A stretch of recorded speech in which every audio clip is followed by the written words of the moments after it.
Welcome back to tasty and healthy kitchen. இன்றைக்கி நம்ம பார்க்க போகிற ரெசிபி ஒரு சூப்பரான ரெசிபி. ஒரு 5 மினிட்ஸில் வந்து ஒரு டக்குன்னு ஒரு ஸ்நாக்ஸ் ரெசிபியை செஞ்சு கொடுத்துடலாம் குழந்தைங்களுக்கு. ரொம்ப ஹெல்த்தியான ரெசிபி. என்ன ஒரு சேலஞ்சுன்னு பார்த்தீங்கன்னா, இந்த தவா வந்து காயறதுக்குள்ளே நம்ம அந்த ரெசிபிக்கான மாவு வந்து செஞ்சிடலாம். ஒரு மிக்ஸி ஜார் எடுத்துக்கலாம். அதில் வந்து எக்கு வந்து 4 எக்கு எடுத்துருக்கேன். 4 எக்கை வந்து உடச்சி ஊற்றிக்கலாம். சப்போஸ் உங்ககிட்ட விக்ஸு இருந்துச்சுன்னா அந்த விக்ஸ் வச்சு வந்து நீங்கள் வந்து மிக்ஸ் பண்ணிக்கலாம். இல்லாதவங்களுக்காக தான் நான் வந்து மிக்ஸி ஜாரில் வந்து செய்கிறேன். கொஞ்சம் முட்டையை வந்து பார்த்து உடைங்க. நான் வந்து க்ளீன் பண்ணி உடைச்சதுனால அது உள்ளே விழுந்தால் கூட பிரச்சனை இல்லை. 4 முட்டை எடுத்திருக்கேன். நல்லா பெரிய முட்டையாக 4 முட்டை ஒயிட் முட்டை எடுத்திருக்கேன். நீங்கள் நாட்டுக்கோழி முட்டை எடுத்துக்கனாலும் எடுத்துக்கலாம். உங்களுக்கு எந்த முட்டை அவைலபிளாக இருக்கோ அந்த முட்டை எடுத்துக்கோங்க. இப்போ இந்த வந்து நல்லா வந்து நம்ம வந்து மிக்ஸி ஜாரில் ஒரு 5 மினிட்ஸ் வந்து ரொட்டீனாக வந்து ஓட்டி எடுக்க போகிறோம். அதாவது கிரைண்ட் பண்ணி எடுக்க போகிறோம். ஒரே ஒரு சிட்டிக்கு வந்து பேக்கிங் சோடா யூஸ் பண்ணுறேன். எதுக்கு பேக்கிங் சோடா யூஸ் பண்ணுறேன்னா, கொஞ்சம் சாஃப்டாக வரும். அதுக்காக தான் வந்து பேக்கிங் சோடா யூஸ் பண்ணுறேன். நான் வந்து ஒயிட் சுகர் யூஸ் பண்ணல, அதுக்கு பதில் ப்ரௌன் சுகர் யூஸ் பண்ணுறேன். உங்ககிட்ட ப்ரௌன் சுகர் தான் யூஸ் பண்ணல, பனை வெல்லம், நாட்டு சக்கரை அந்த மாதிரி எது வேணாலும் யூஸ் பண்ணிக்கலாம். ஒயிட் சுகர் வந்து கொஞ்சம் அவாய்ட் பண்ணுங்கள். அதுக்காக தான் வந்து நான் ப்ரௌன் சுகர் எடுத்திருக்கேன். இப்போ இதை மிக்ஸி ஜாரில் போட்டு நல்லா வந்து கிரைண்ட் பண்ணி எடுத்துக்கலாம். கொஞ்சம் நிறுத்தி பண்ணுங்கள். அதாவது 2லேருந்து 3 அந்த மாதிரி வந்து நிறுத்தி கிரைண்ட் பண்ணிங்கன்னா நல்லா சாஃப்டாக வரும். உங்கள்கிட்ட விஸ்க் இருந்துச்சுன்னா கண்டினியூஸாக நீங்கள் பீட் பண்ணிங்கன்னா வந்து சாஃப்டாக வரும். இல்லாதவங்களுக்காக நான் வந்து இந்த மாதிரி கிரைண்ட் பண்ணி எடுக்கிறேன்.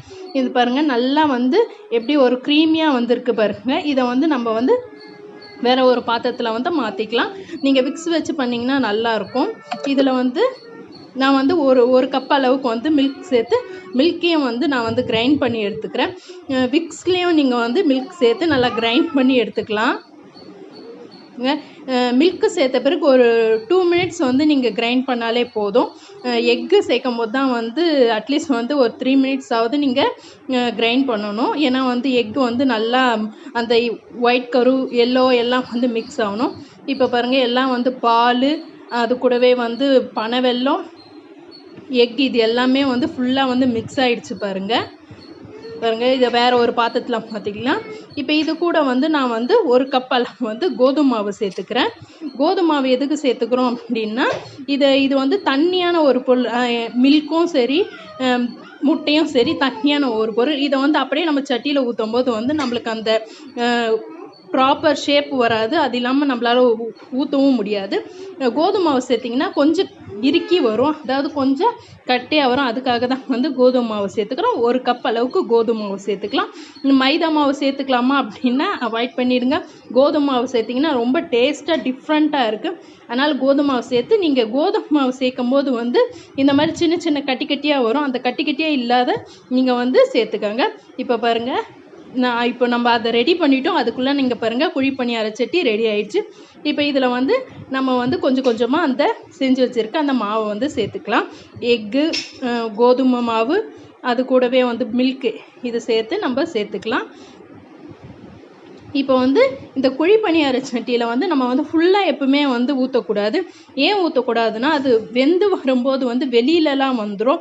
ஆல்ரெடி வந்து நான் கார குழி பணியாரம் செஞ்சு போட்டுருக்கேன், அதில் சொல்லியிருப்பேன்.